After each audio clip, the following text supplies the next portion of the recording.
Today I've been at the fantastic Tunnel Barn Farm near Birmingham, Solihull. What a fishery this is. It's the absolute mecca for F1 fishing. Once it warms up, I mean today it's been probably 17, 18 degrees, although it's not been too sunny today, it's been the perfect day really for catching F1 shallow. The bait that I've selected today is to fish with casters. Casters are a great bait for F1s, but really there's three really good baits for these sizes of fish. One is casters, the other one's maggots, just loose feeding maggots, or 4mm pellets. That's your three main baits that you can use for fishing for F1 shallow. But today I've fished with just casters to start with, just loose feeding, maybe around about 10 casters, every sort of 10 to 15 seconds, trying to build up a momentum of feed to get those fish in the upper layers of the water. Here at Tunnel it's not so important to fish out at long lengths, and usually between 9 and 11 metres is a good place to target F1s. What is also important with this placement of where you're fishing is that you can keep the bait very tight. So your casters land in a tight area, your maggots land in a tight area, and also pellets can as well.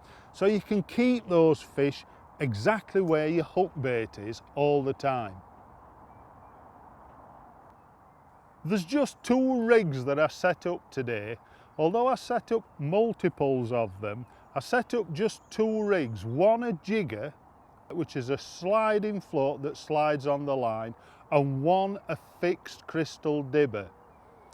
And the reason for this, when the fish are very shallow, what I call F1 depth, if you just look at the fixed rig that I've used today, right, I nearly always use a 0.2, unless it's windy, I try to use just a 0.2 crystal dibber, which is the smallest size in the crystal range.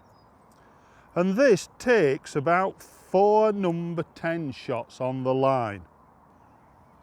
Now what I've got is just a very simple rig. I've got the dibber set on 020 line.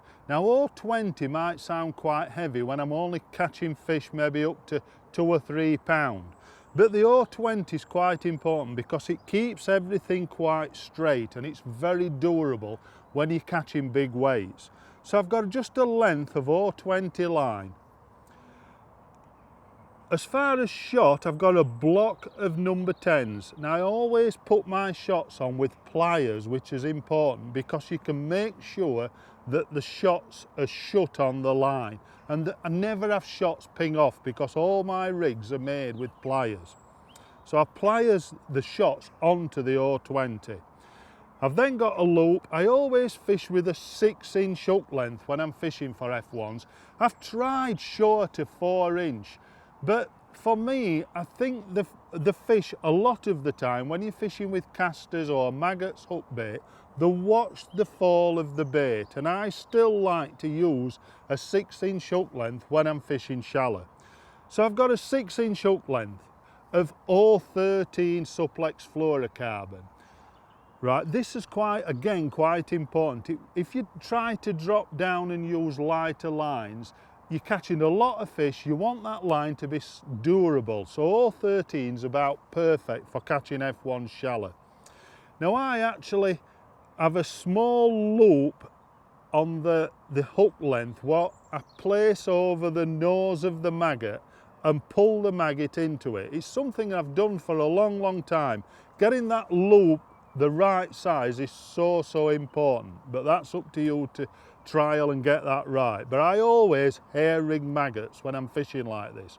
The hook, I think, also is mega important. I nearly always use a B911 20.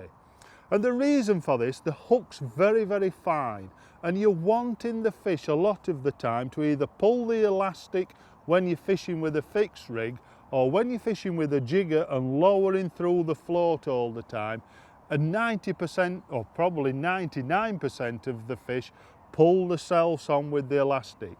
If you use an 18 or a bigger hook, I just feel that the hook doesn't penetrate the fish as well. So I always fish with an eyed B911 20 hook, which is mega fine, but because the hook is bare, there's no bait on it, you lose very, very few fish. The line above the float, I generally set up 3 rigs. The main depth for me for F1s in the summer is round about 10 to 12 inch deep. So I've got a 6-inch hook length, the block of shot, and that float usually about what I set is about 3 inch above the block of shot to the float itself. And when the water's coloured, this is nearly always the best depth to catch F1s. The line above then, I generally try to keep around about 8 inches of line above. And what this does, it allows you to slap the rig, but it also allows you to tap the surface of the lake to cause some noise. F1s are drawn to noise all the time. So if you are slapping a rig and loose feeding, you can draw the fish to the hook bait where you're slapping the rig over. So I set one rig up that depth, and then what I do then, each rig I just set maybe a couple of inch deeper, but trying to keep 8 inch line above each rig. So I set up 3 rigs, one 3 inch above the block, one about 5 inch and one about 8 inch above the block. And that's the 3 rigs that I've set up for fishing with a fixed dibber. The second set of rigs that I've rigged up are just jiggers. Now the jiggers, they're actually ones that I've made myself. They're just the normal inline crystal dibber, but what I've done, I've added a little coil of lead to the bottom so that the float sits up in the water.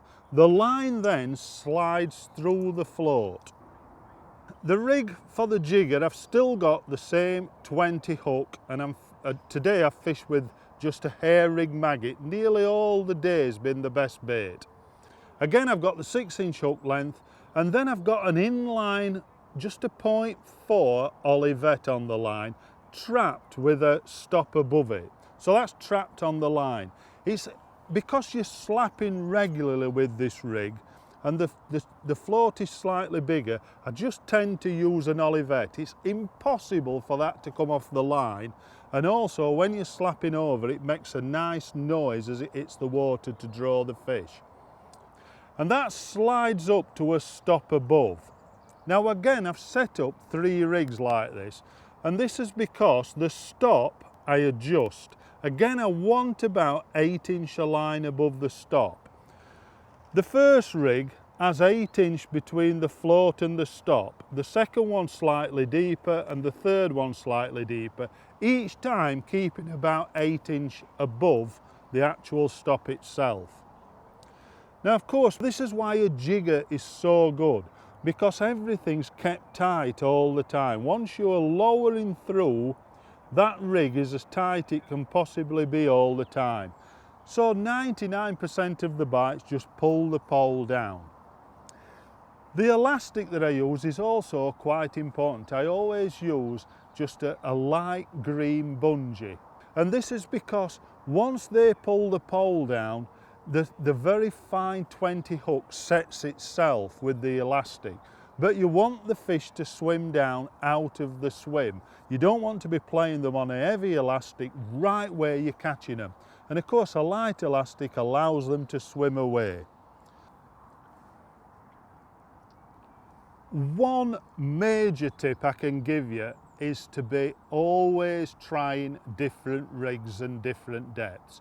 If you are missing bites, often it's because you're at the wrong depth. If that float's going under and you miss the bite, try shallowing up. And as I've already said, that 3 inch above the block is often the best depth for catching F1s. If you can get to that depth, often that's the ultimate depth you want to be fishing. If you're not getting bites, look a little bit deeper. If you're missing bites, shallow up. I think what it is, often when you're too deep, as they suck the bait in before it's settled and everything's not tight enough, where if you get the depth exactly right, when they suck that bait in, you are direct onto the fish. And that's the major tip I can give you. If you're missing bites, you're doing something slightly wrong. Adjust your tackle and you'll catch a lot more fish. But just remember this, it always takes a little bit of time to get those fish in the upper layers. So it's all about feeding from the off. When you start fishing, concentrate on that feed, get that momentum of feed in the upper layers, leave it for a period of time, fish somewhere else, maybe in the margins, on the bottom, whatever you're doing, just keep that feed going in. Allow those fish to settle for around about 20 to 40 minutes, and then once you go out there, the fish are confidently feeding. It's a 2.5 hour drive down here to Tunnel Barn Farm, but it's certainly worth coming. Mike and Sarah put a great effort in to make sure everything's perfect for fishing. So if you want to catch a net full of F1s, get yourself to Tunnel Barn Farm. You'll have a great day's fishing, just like I have today.